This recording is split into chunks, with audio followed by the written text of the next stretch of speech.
Coming up on Network Africa. The World Food Programme says the latest food aid received in the Tigray region of Ethiopia to last for just 7 days. Guinea's main opposition leader welcomes Sunday's ousting of President Alpha Condé, calling it a historic act that completes the fight started by pro-democracy groups. Plus, the Democratic Republic of Congo receives thousands of Moderna vaccines donated through the global COVAX program.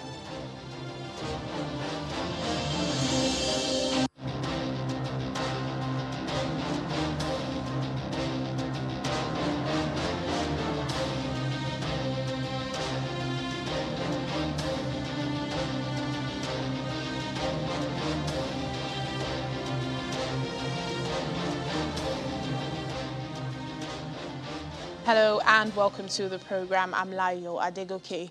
The World Food Programme says the first delivery in 2 weeks of humanitarian aid to the Tigray province of Ethiopia will last for about 7 days, but much more support is needed.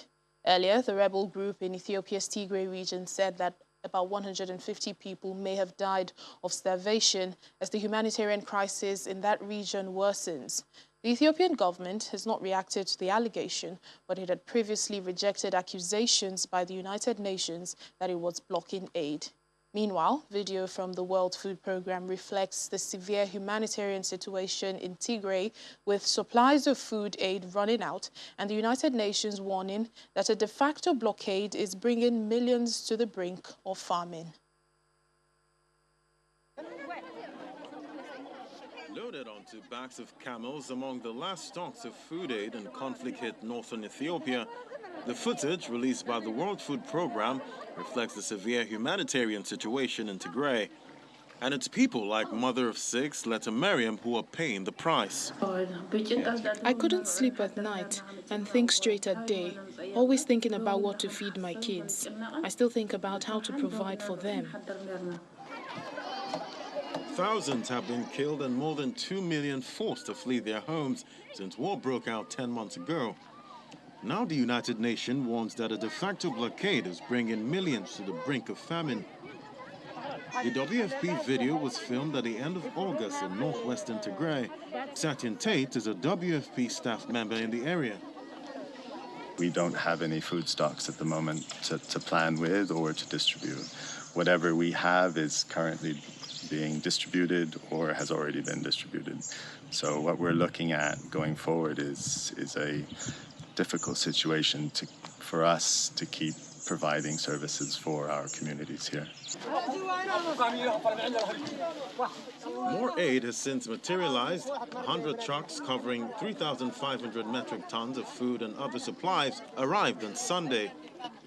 But the WFP called that a drop in the ocean and says that 100 trucks needed to be arriving every day to meet the needs of the population. A spokesperson for Prime Minister Abiy Ahmed has dismissed allegations that the Ethiopian government is blocking food aid. The UN has called on all parties to the conflict to allow the movement of supplies into the region. It says 5.2 million people, or 90% of Tigray's population, urgently need humanitarian assistance. That includes 400,000 already facing famine conditions. We have joining us now on the program Olatunji Barua, a human rights activist, for more discussions on this. Thank you so much for speaking to us on Network Africa. Well, the United Nations says there is a huge humanitarian crisis brewing in Tigray. What do you think? I think, as a matter of fact, that the United Nations in itself has the capacity to solve the problem. It's not enough for the United Nations to flag the crisis, to flag the blockade of the Tigray region in northern Ethiopia. Because if the United Nations cannot criminalize or give mandates that will make it impossible for countries to use blockage of a supply of food and relief materials and hunger as a tool in warfare, if the United Nations cannot do anything to stop that, then most nations will be helpless.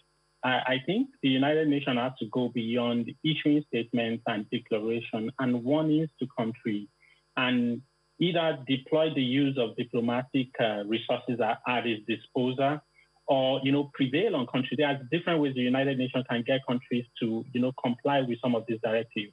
And I think Ethiopia, in its capacity, no matter how independent the country, no matter how sovereign the nation is, will still feel bound to comply, or leave some room for relief material to go into the region. We are told about 100 trucks are brought away every day. The region needs about supplies of 100 trucks into Tigray every day actually. And this is disappointing. It's going to exacerbate the humanitarian crisis in the region, and it's going to make things worse.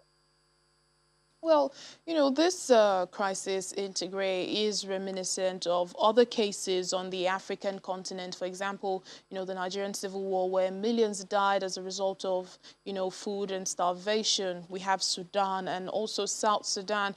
It appears Africa has not learned from its own experiences. Well, who do you think, should take responsibility in this humanitarian crisis in Tigray? Yeah, you will. It is easy to. Ethiopia is on the continent. The African Union as a body should be able to deploy diplomatic resources to persuade the Ethiopian government. But over time, the AU has proven to be toothless. The AU has not been super effective. We had a coup in Guinea over the weekend, and I don't think we have been able to make progress in telling or aiding the either February we've had of these, and I think it's about the time to stamp this house. You cannot use starvation as a tool of war yet. It is an inhuman practice.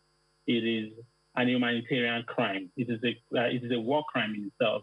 And this has been going on for long. I know that at the time of the Nigerian civil war, some of these practices, some of these concepts have not gone mainstream. But right now, it's shocking and disappointing that we have a blockade of a particular region that houses about 5 million people on the continent. African Union is culpable, but I think the ultimate power, the ultimate persuasion power lies with the United Nations. Beyond highlighting and flagging the crisis, the UN has to, bring everybody to the table, a multilateral decision, multilateral action. The Ethiopian government will have no room but to yield ground and allow passage of food. They are not supplying weapons. It's just food to keep people alive. And this is really disappointing. The bulk is at the top of the EU. All right then. All right then, Mr. Olasunji Lanre Barua, human rights activist, thank you for speaking to us on Network Africa. We move on to the other stories. Guinea's main opposition leader has welcomed Sunday's ousting of President Alpha Condé, calling it an opportunity for a new beginning for the country. Selou Dalien Diallo said the army had made a historic act that completes the fight started by pro-democracy groups. He urged the army to ensure there was national reconciliation. The UN, African Union and regional body ECOWAS have since condemned the coup, saying that constitutional order should be restored. They have also called for the release of President Condé, who was last seen on Sunday surrounded by the army's special forces. The coup leader, Colonel Mamadi Doumbouya, told reporters on Monday that the ousted leader was in their custody and he's safe. The G7 group of industrialized nations has called on President Kais Saied of Tunisia to urgently appoint a new head of government. In a joint statement, the group said that naming a prime minister would create space for dialogue about proposed constitutional reforms. In July, President Said swept aside the government, suspended parliament, and took control of the country. In response, his opponents accused him of staging a coup. However, his measures were broadly welcomed by ordinary Tunisians who have been deeply disappointed by the performance of their political parties. Well, South Africa's electoral body has allowed more time for candidates to be nominated ahead of next month's local government elections, giving a lifeline to the ruling party. The governing African National Congress, ANC party, was at risk of further losses in key municipalities after having missed an August deadline for nominations in nearly 100 municipalities.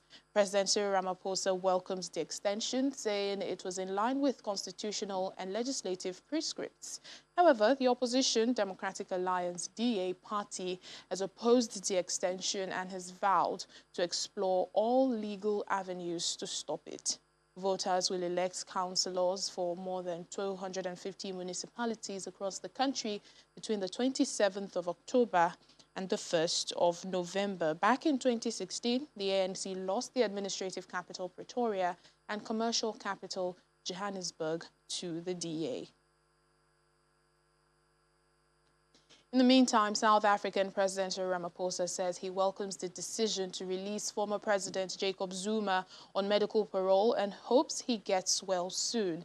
President Ramaphosa said this during his concluding remarks at a National Executive Committee meeting of the governing ANC. On Sunday, the Department of Correctional Services announced that Mr. Zuma would serve the remainder of his 15-month prison sentence at home. While the nature of his illness is still not specified, but a statement said the former president would complete the rest of his sentence in the community under special conditions. We've also received and taken note of the decision by the Correctional Services, National Commissioner, to release Comrade Jacob Zuma from incarceration on medical parole. We welcome this. We've heard that he is not well, and we'd like to wish him quick recovery as he is restored back to his home to be with his loved ones.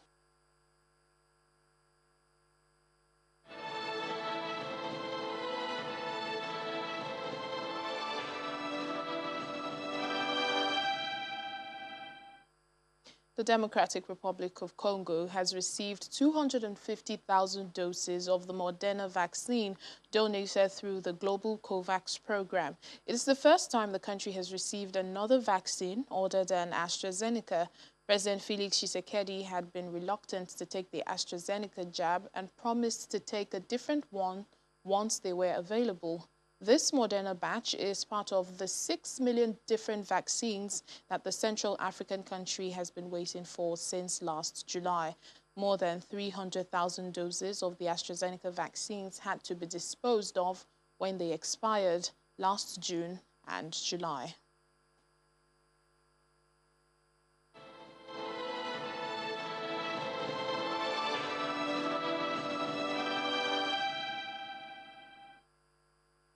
Still ahead on Network Africa. Looser controls in Sudan give young rappers a new musical stage. Please stay with us.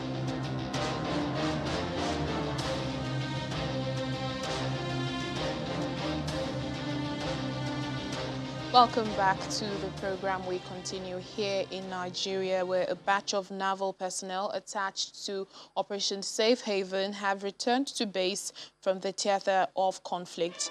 While receiving them in Lagos, the flag officer commanding Western Naval Command, Rear Admiral Jason Gbassa, says the personnel will undergo a trauma therapy session before reuniting with their family. Operation Safe Haven is a special military task force set up to maintain peace in Plateau State, northern Nigeria.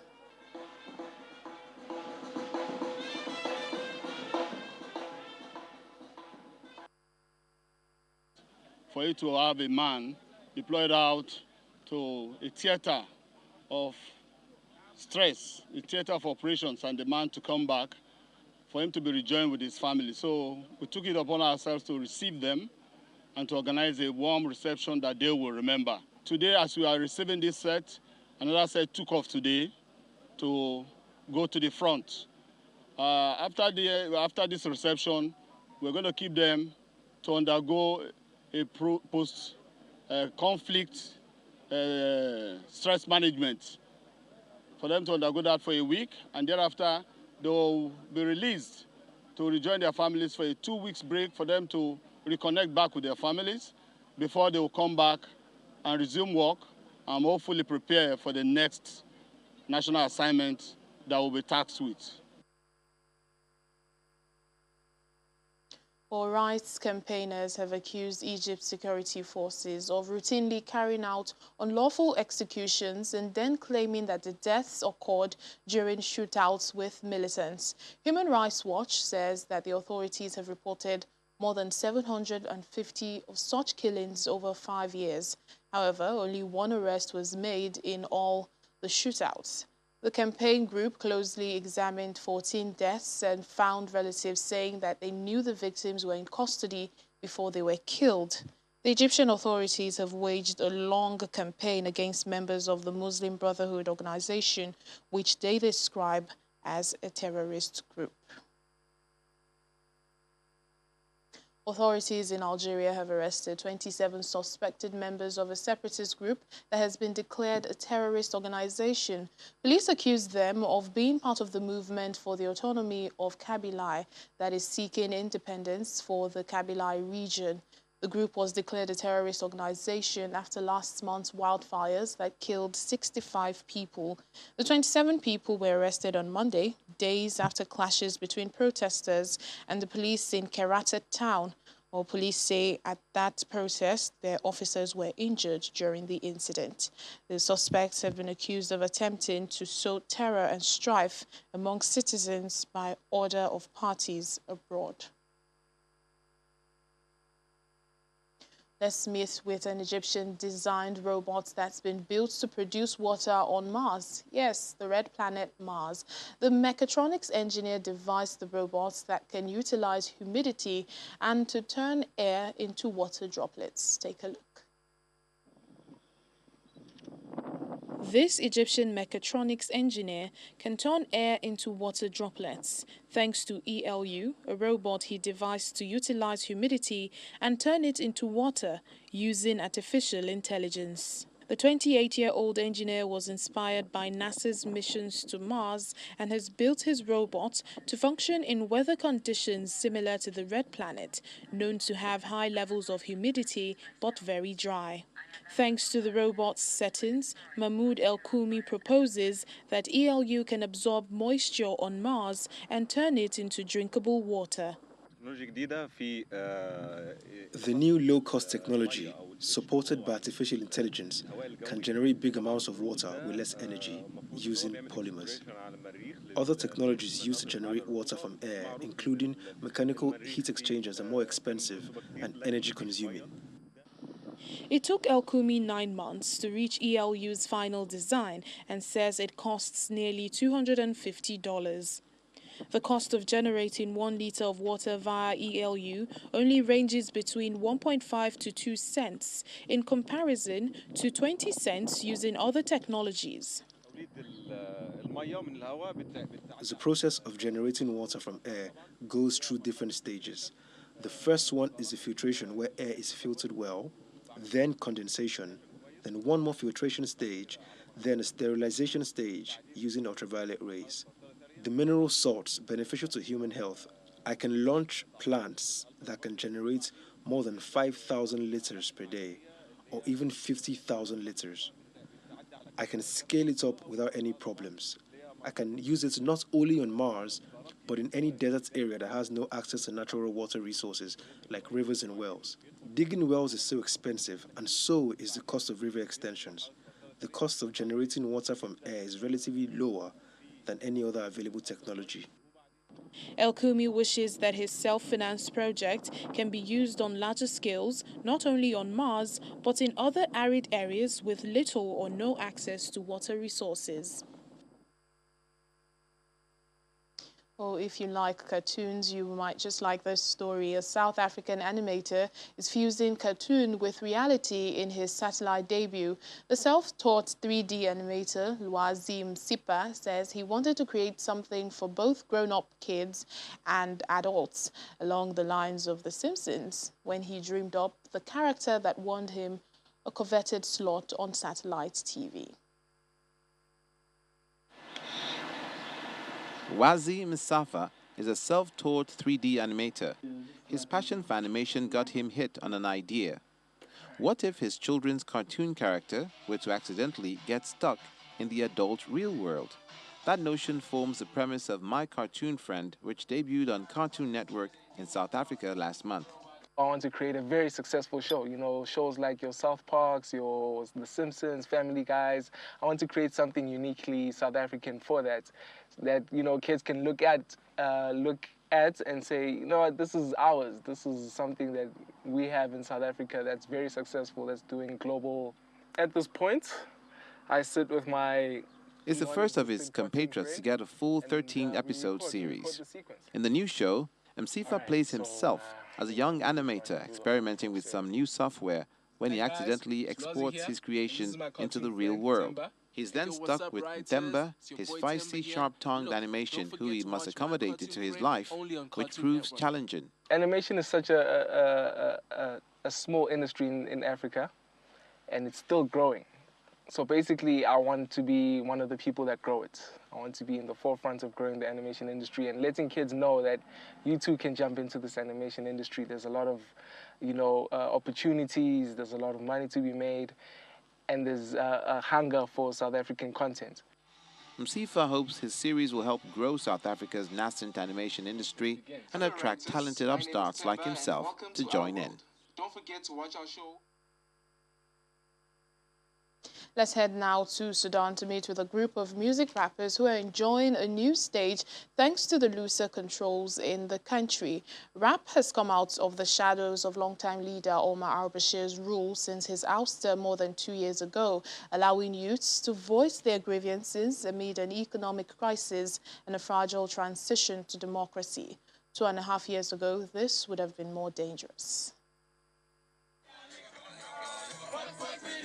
Mohab Kabashi and his crew regularly hit the streets of his hometown Khartoum for an expression of change as the music troupe aims to popularize the Western genre that has seen a resurgence following Sudan's 2019 uprising. Nicknamed Mo 3, Kabashi and his 6-person group Idrat, meaning procedures, seeks to develop the rap music scene by composing songs reflective of society's problems about everything from difficult living conditions to relationship problems. My journey with rap started when I had been trying to express issues that were really bothering me. Problems at home, problems with my friends or my girlfriend. It then developed when people started to listen to the things I was working on and enjoyed it, specifically those in my generation. Idrat performs throughout the capital, criticizing police and complaining of economic conditions, making references to burning tires common during the revolution. We always write about our reality and the problems our people face, using simple words, simple phrases that can resonate with everyone, reaching the Sudanese in Khartoum to the Sudanese living abroad. He hopes their music can be used as a force for good. However, we have faith that when we supply our own generation with songs and issues in the form of music and art, these youth will be able to reach heights with any issue, no matter how complex or difficult it may be. They've had large shows that have become more common, with artists commanding crowds in the thousands in venues previously occupied by more traditional singers.